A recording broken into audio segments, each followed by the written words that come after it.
Welcome back to the Hearts Over Everything podcast. For our very last time, I am Dr. Carleigh Golightly. I am a naturopathic doctor in San Diego. And today, guys, this is the very last 6 out of 6 episode that I am doing for the Hearts Over Everything podcast, all about health and wellness. We've covered a lot of ground over the last 5 episodes. So just to give a quick recap, in podcast number 1, I talked a little bit more about what I do as a naturopathic doctor, what that means, my philosophy of treatment. So if you're someone who's interested in the holistic and integrative side of medicine, I highly recommend you go back and listen to that episode. And number 2, we talked about some different myths and dogmas that are surrounding health these days. And I brought up 6 different myths that I bust in my clinic every single day.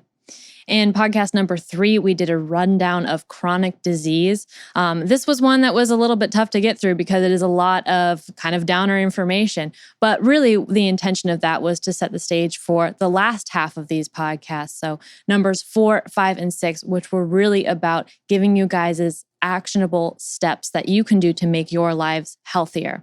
So in number 4, we talked about stress, your nervous system, and your hormones, and continued that into podcast number 5. And today in podcast number 6, I'm going to be talking all about health without a doctor. So the types of things that you can do on a daily basis in your life, you can start doing these things today that are really going to help you to become a healthier person for a long time, right? That's what we're all going for, right? We want to live long, high quality lives. So what does that even really mean? What does that even look like? So we know now that people are living longer than they ever have, right? We've got people living well into their 80s, 90s, hundreds, like it's no problem. But what we're seeing is that's not necessarily correlating with a longer, what we call health span. So we've got this elongated lifespan without a elongated health span. So lifespan is just simply how long do you live? So that 100 years or something like that. The health span really comes down to your ability to participate fully in life throughout those years. How healthy are you throughout those years? How many of those years are taken up by chronic disease? How many of those years are in the hospital or under care for some condition, right?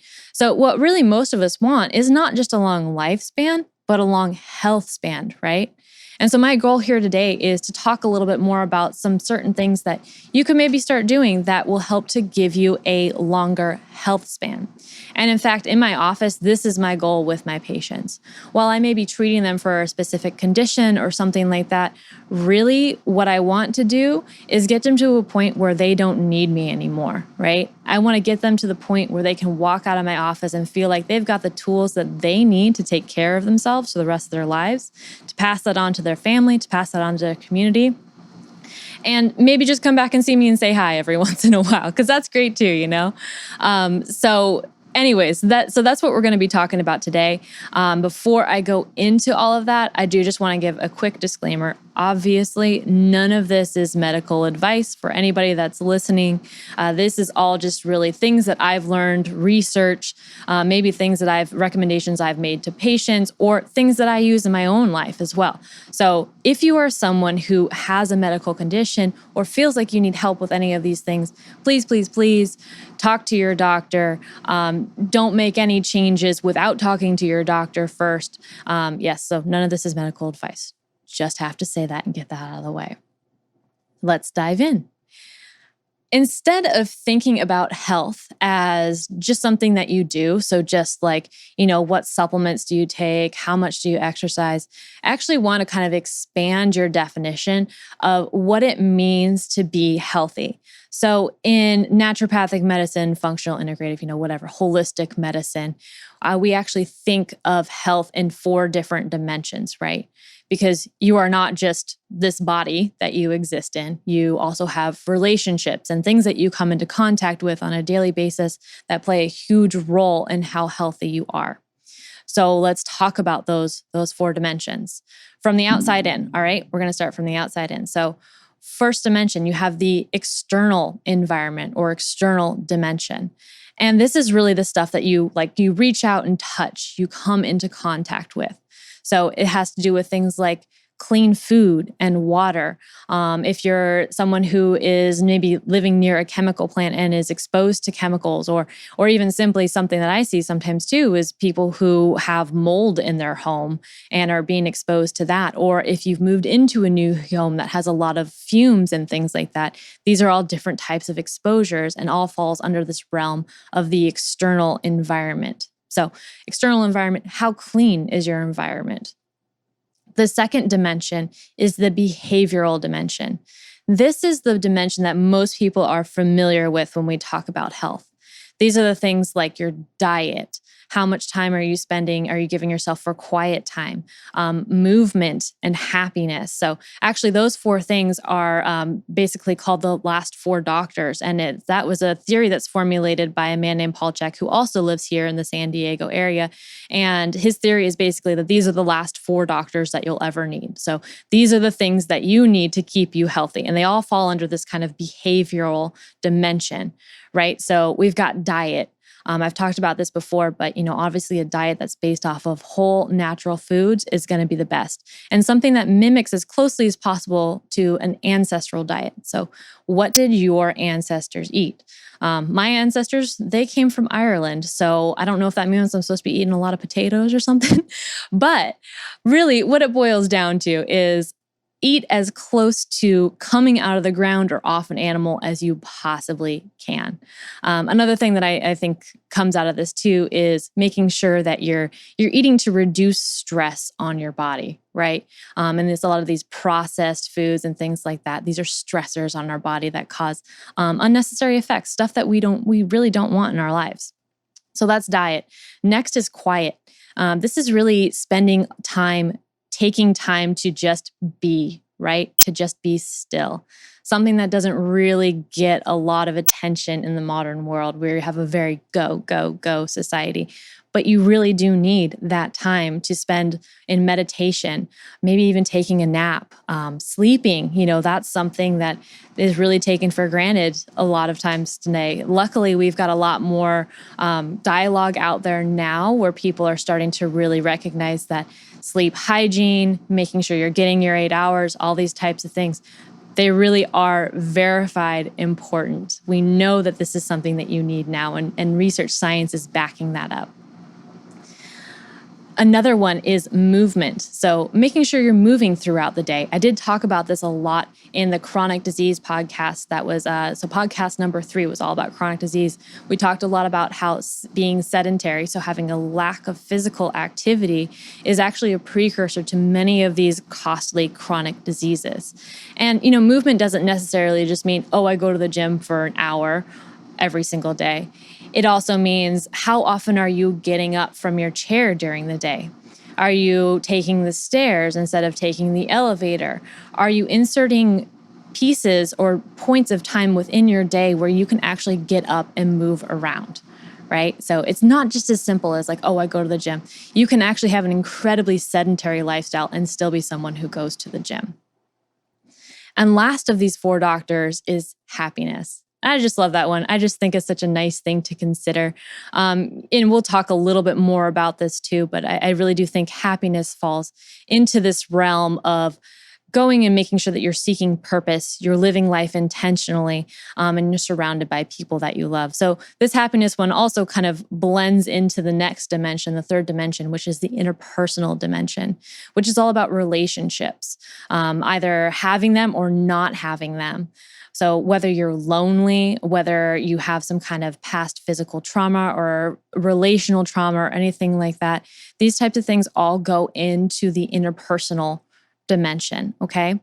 And so in this interpersonal dimension where we're talking about happiness, relationships, and things like that, it also kind of bleeds into the fourth dimension, which is the inner dimension, right? So this is all about intention and purpose in life. I did talk about this one too in terms of the adrenal glands when we were talking about stress, your nervous system, and hormones, and the way that all of that is interrelated. That one of the best things you can do to de-stress and give yourself a little bit of a break in that respect is to develop more intention and purpose in life. And I recommended this book called 7 Habits of Highly Effective People, which I know I have found personally to be very helpful in that respect. And I know other people have found that as well. So the 4 dimensions of healing, right? So the 4 dimensions that I'm looking at when I'm considering a patient as a whole, so from a holistic perspective, we have the external dimension, which is literally, what are you coming into contact to? The behavioral dimension, which is the what you do, right? So what are you eating? How are you spending your time? Are you moving? Maybe even what types of, supplements, medications, things like that. What are you doing? And then we have the interpersonal. How are your relationships? How are you putting yourself into the world and dealing with people in the world? And then we have the inner. Last but not least, actually probably the most important out of all of them, the inner dimension of healing, which is really what is your intention and purpose in life. And this is something that I think really is so important for us all to understand is, do you have a mission? Do you have a why in life?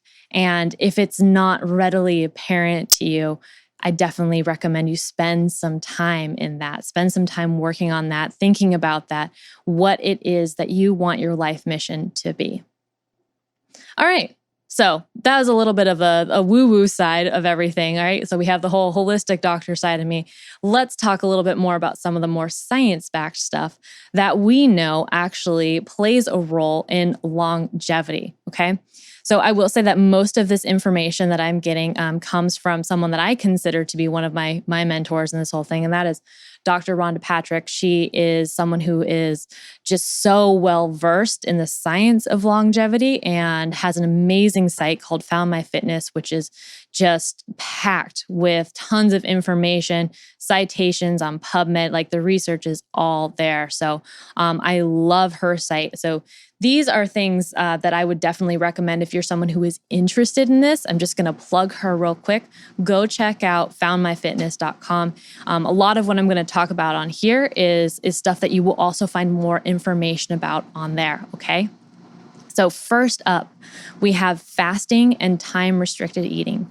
Now, these two terms kind of get used interchangeably, but they're actually different things. So let's break it down. So fasting is really just a broad umbrella term, and it can be used to describe many things, right? But really what fasting just means is choosing a period of time to go without food, right? So from there, we have a couple of different breakdowns of what fasting is. So we have time-restricted eating. We have alternate day fasting. We've got prolonged/periodic fasting, and we have fasting mimicking, okay? So time-restricted eating means simply that you're just selecting a window of time, and that's the time that you eat. Pretty simple. Alternate day means you go one day eating, one day not eating. Prolonged or periodic means that you're going for a prolonged period of time, not eating. Not too hard to figure that one out.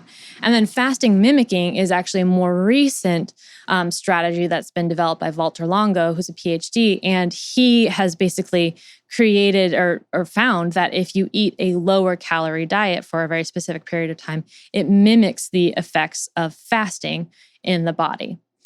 So why the heck would you go without food, right? I remember when I first heard about fasting, I thought it was crazy. It was like, why would you choose to do this? And if we think about it from an evolutionary perspective, it really kind of makes sense.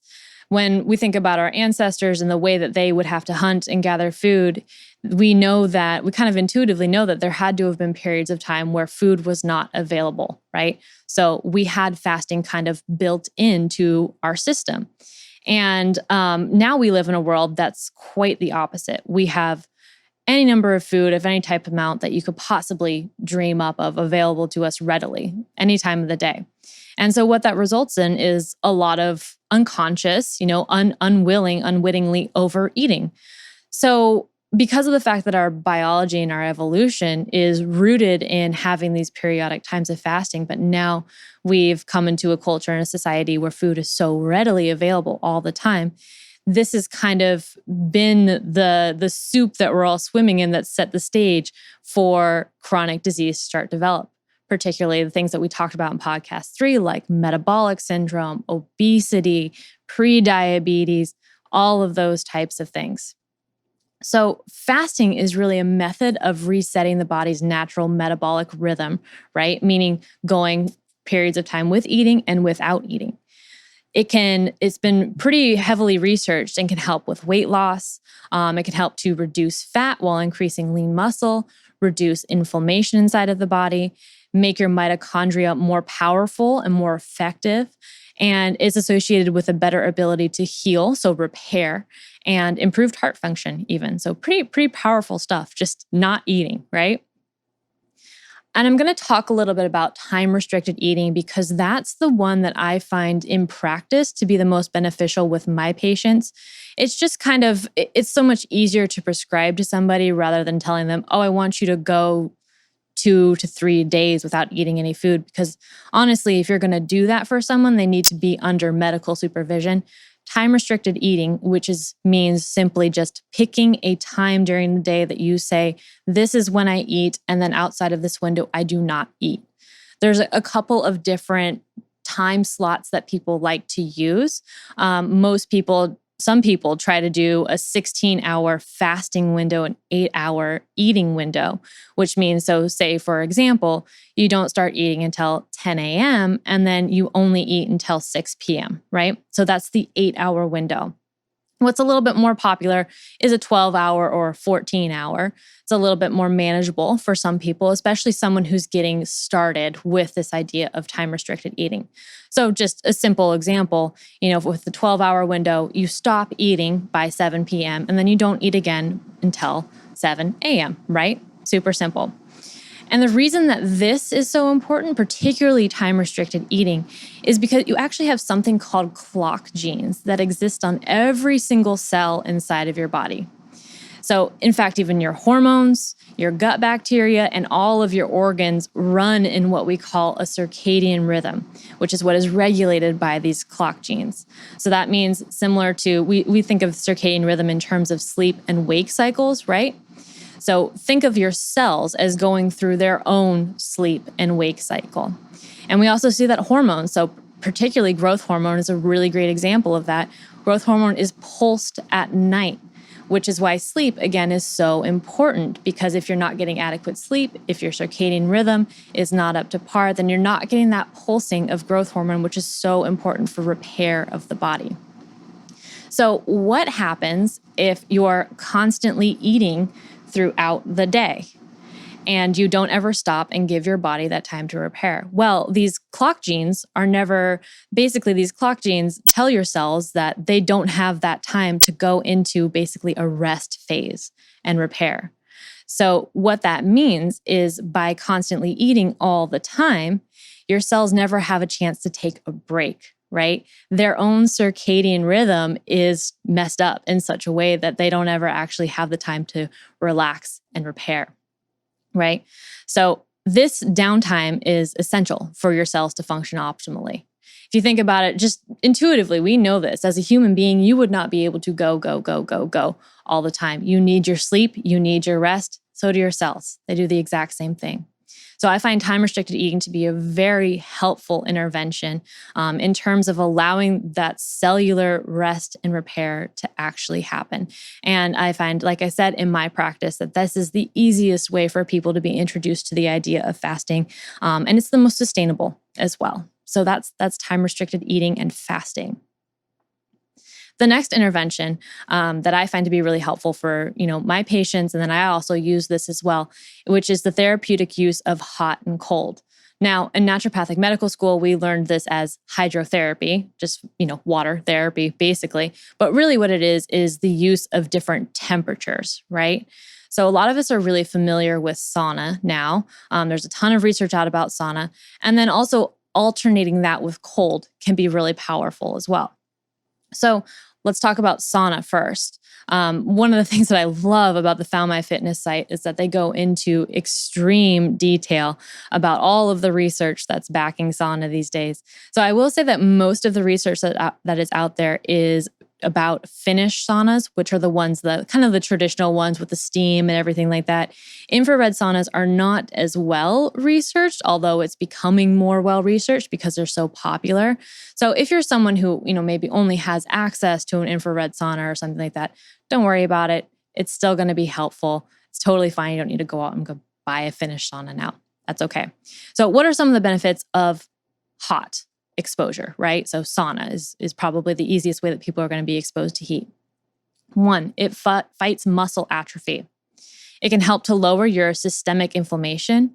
It improves cardiovascular function. And in fact, I find that this can be really helpful for people who maybe aren't quite ready to start working out yet, right? Like their heart is maybe just not at that level.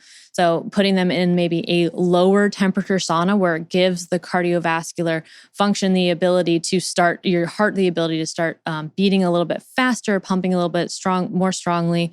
It's a really great way to kind of simulate exercise without really doing it. It also encourages nervous system growth. So particularly through something called BDNF, which is brain-derived neurotrophic factor. And this can help with depression and may even protect in some way against Alzheimer's. It increases the secretion of growth hormone, which, as we just talked about, is really important for the repair of your cells, amongst many, many, many other things. Helps to protect against insulin resistance, which is really important with, again, combating chronic diseases. Improves exercise endurance, not surprisingly, considering that it kind of taxes and tests your cardiovascular system, right? Which is the same thing that exercise, as specifically aerobic and endurance exercise, will do. And then it helps with, heavy metal and chemical detoxification. Now, I do I put this one in here last because I feel like a lot of people end up using it for that without also addressing some of the other things. We live in a very, I guess you could say, toxic world, and using a sauna can be part of that.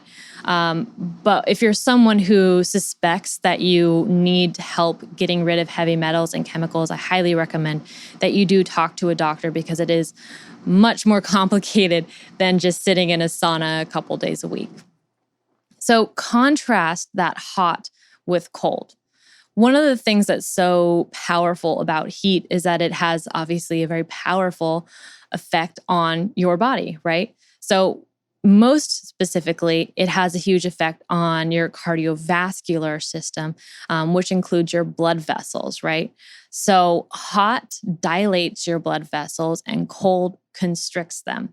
So when you use these two in contrast, right, you get this alternating vasodilation, vasoconstriction process, which happens, and it kind of acts like a pump within the peripheral blood vessels, right? So that can help to not only strengthen those walls of the blood vessels, but also to bring fresh nutrients in and out as well, as it kind of, does that pumping action. So the other thing about cold that's really cool is that it stimulates the vagus nerve, which, if you remember from our podcast about stress, the nervous system, and your hormones, the vagus nerve is the nerve that's responsible for activating the parasympathetic nervous system, that rest, digest, the kind of chilled out part of your nervous system. So using cold therapeutically helps to make you more chilled out, which is kind of funny that that's where that term came from. And that just occurred to me right now. Okay, so that is hot and cold, so hydrotherapy as one of our interventions that you can start to use.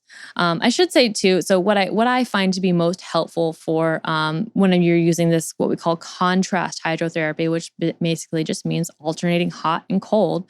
So you always want to use hot for a longer time than you want to use cold. So say, for instance, maybe you're going to do you're going to go in a sauna, and then like something that I like to do is have cold towels nearby. So cold, like towels in an ice bath or something like that. And I'll go in the sauna for 20 minutes and then I'll come out and take the towels in the ice bath and just kind of like rub myself down for a minute or two and then go back in the sauna. Okay. So hot is always going to be longer than cold, and you always want to end on cold as well. So just some things that I've found to be useful and what I personally do. Another intervention that you can do, probably this is not going to be a surprise to most of you guys, as I've talked about physical activity and the woes of a sedentary lifestyle a lot, so I won't spend too much time on it, but exercise, right? We know that exercise is so important.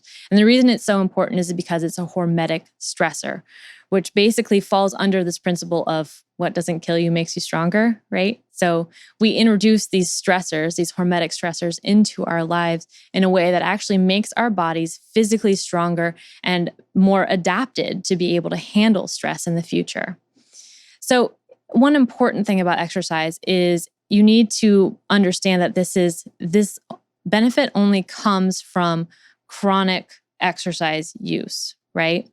So if you picture like, say, a bell curve, right, which looks kind of like this, it looks like an upside down smiley face. So, and on the right side of the curve, you have, the left side of the curve, you have people who just kind of, or who either don't exercise at all or just kind of go all out every once in a while. That's not where your benefit is going to come from. And on the opposite end, so on the right-hand side, you have the people who probably exercise too much and they overtrain. You're not going to get your benefit there. The sweet spot is somewhere right in the middle, right? That's where your hormetic benefit is going to come from. And that's from chronic, maybe several days a week with a intelligent training program, or just making sure that you're even walking and moving throughout the day. That's where that hormetic benefit is going to come from. So you have to understand that the amount of damage that you induce by your exercise cannot exceed your ability to recover from it, right? Because then we've created a whole other situation, right? This is why movement and intelligent exercise is important, right?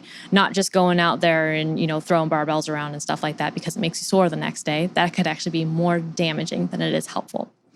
So the other thing about exercise that is important to think about is that building muscle is protective, right? It's protective against chronic diseases because we know that muscle actually helps to burn things like glucose. And it's one of the most expensive tissues that we have on our body, which is a good thing in a world where we kind of have this overindulgence and excess of calories and all these types of things. You want an expensive tissue that your body is going to have to constantly be burning calories to be able to keep up.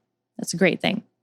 So it protects against chronic disease, protects against insulin resistance, and many of what we call like the woes of aging, which are, just to paint a really simple example, is to imagine an elderly person who falls down and is now not able to get up, right? So one of the things that happens with aging is something called sarcopenia, which basically just means that muscle tissue gets smaller and smaller. Now, of course, your ability to put on muscle tissue decreases with age, right? But if you, in your younger years, really are committed to putting on as much muscle tissue as possible and then maintaining it, then that can protect you from things like not being able to get up off the ground if you were to fall in your elderly years, right? And this is so important because how many of us have heard that story of someone who falls and then that's just kind of that's the beginning of a decline for them. So not only to look good, obviously to look good and to feel good, but then also to protect yourself as you age as well. Exercise is incredibly important. All right, next up, light exposure. So it's really not a secret that we spend way more time indoors than we ever have. We all know that vitamin D comes from exposure to sunlight. So no secrets there. So I won't spend a lot of time on it. I will say that vitamin D deficiency is one of the most common things that I see in my office. And I'm not talking about just suboptimal vitamin D, but outright deficiency, which it's kind of unreal. And I see it happening in young patients too, young people. The other thing about light exposure that's really interesting is, and we talked about this back in our series on stress, the nervous system, and hormones, but light's ability to regulate your circadian rhythm. And it does this by contacting a part of your brain that kind of sits right in between your eyeballs here called the suprachiasmatic nucleus. And that suprachiasmatic nucleus, when it gets exposed to light, sets the stage for telling your brain what time of day it is. And based off of that, like we just talked about with the clock genes and everything, that tells the rest of your cells in the body, including your hormones, including your nervous system, how they should be functioning and acting. So natural light exposure really is the thing here, right? Not the fluorescent lights and stuff like that or computer screens, but natural light exposure is really important. And I actually encourage my patients to go out in the sunlight for at least 30 minutes when they first wake up. So that tells your suprachiasmatic nucleus, hey, it's daytime. We should be releasing cortisol. We should be getting up and going. Let's do this thing, basically. And then the other time of day that I recommend they go outside is at sunset, right? Because those changing of colors, so all those pretty reds and pinks and purples and stuff that we all associate with sunset, they actually have a therapeutic benefit as well in that they tell your suprachiasmatic nucleus that it's time to start producing melatonin, that it's time to wind down, to activate more of the parasympathetic nervous system and all that type of stuff. So that is light exposure. Now, you guys already know, so I'm not going to harp on it too long, but sleep. So research is clear. We need at least 8 hours a night. If you have any questions about that, read a book called Why We Sleep by Matthew Walker, and it will totally just debunk everything that you thought. So, and I'm just going to talk about one really interesting piece of research that he brought up in that book, which was the fact that sleep deprivation and using alcohol actually are actually really similar in the way that they affect your body. So in this study, what they did is they looked at really your ability to drive a car, whether you had a couple drinks or if you were deprived of sleep. And what they found is that the people who were sleep deprived were actually worse off than the people who had a higher blood alcohol level. Now, that's kind of crazy, right? So, but if you think about it, what sleep really does, sleep deprivation in particular, what it really does is it affects that same part of your brain that alcohol does, where it basically has this kind of inhibitory effect on your ability to reason cognitively. And it tells you that you're okay when you're really not, which is, for all of us who have had a drinker before or even a couple, we're all adults here. For any of us who have been in that point, that once you've had a couple drinks, you start thinking that you can do things that you really can't do. And sleep deprivation does the exact same thing to your body. So lack of sleep also affects your immune system, obviously your hormones, your ability to repair your nervous system. It makes you crave bad foods. So the next morning after you've had a lesser nights of sleep, you are more likely to overeat, to reach for things like, potato chips and all that type of stuff. It has a negative impact on your mood, not surprisingly. And it even actually makes you less attractive to people. So there have been studies that have done that will show photos of people with a full night's rest and without a full night's rest, and they'll have third parties rate them on their attractiveness. And every single time, the people who have a full night's rest are rated as more attractive than those who do not have a full night's rest. Pretty crazy. And last but not least, we're going to talk about de-stressing. And I won't spend too much time on this because of the fact that we already talked about this a lot in our previous podcast. So de-stressing is just kind of one of those terms that's thrown out there a lot now. Everyone says you need to reduce your stress, yada, yada, yada. But it comes from a real scientific perspective. And there is a real reason why you need to do this. And so just a quick primer again on that. You have a part of your nervous system called the autonomic nervous system. So autonomic, think automatic. Of that, there are two pieces. So we've got the sympathetic, so think your fight or flight, and your parasympathetic, think your rest and digest. So yin and yang, if that helps you as well. So most of us are operating within that sympathetic nervous system a lot of the time. So when you're in this part of the sympathetic nervous system, you basically do not have the opportunity to rest, to digest, to do those types of things that are associated with parasympathetic activity. And so this is where de-stressing comes from. You want to get yourself out of sympathetic and into parasympathetic. One of the best ways that you can do that is by stimulating the vagus nerve. We already talked about that in terms of cold, but some of the other things that you can do that are really helpful for stimulating the vagus nerve, especially if you find yourself in kind of maybe a stressful situation and you need just a quick intervention, find a song that you like and sing to it. That actually works wonders. And if you've ever been sitting in your car or in your shower and singing a song that you really like, you know that you feel good afterwards. Interestingly, chanting, so when I think of chanting, I think of a bunch of monks sitting in a room and chanting. That also is another way to stimulate the vagus nerve. Maybe that's why they do it. And laughter, of course, right? Laughter always makes you feel less stressed. They say laughter is the best medicine. Maybe it is. Maybe that's exactly what we all need a lot more of now, because we all need a lot more parasympathetic in our lives.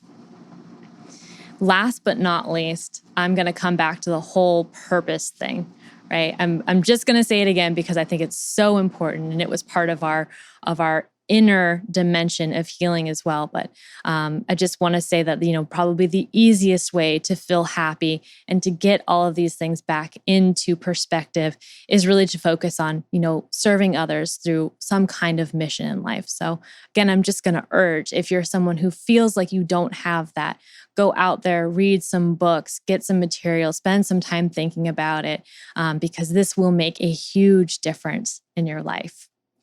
And with all of that, guys, thank you for sticking here with me for 6 episodes. I hope you guys have enjoyed this. I hope you found it useful. I got to tell you, I had a whole heck of a lot of fun putting this together and recording these episodes. So if you ever need to get in touch with me, you can find me on Instagram at Dr. Carleigh Golightly. And my clinic is called EmpowerMed Integrative Clinic. I'm located in Rancho Bernardo, which is a community of San Diego. And you're always welcome to shoot out questions to me. Anything like that, I will be more than happy to either answer them or point you in the right direction. So thanks for sticking with me, guys. I truly hope you enjoyed this. And here's to your health.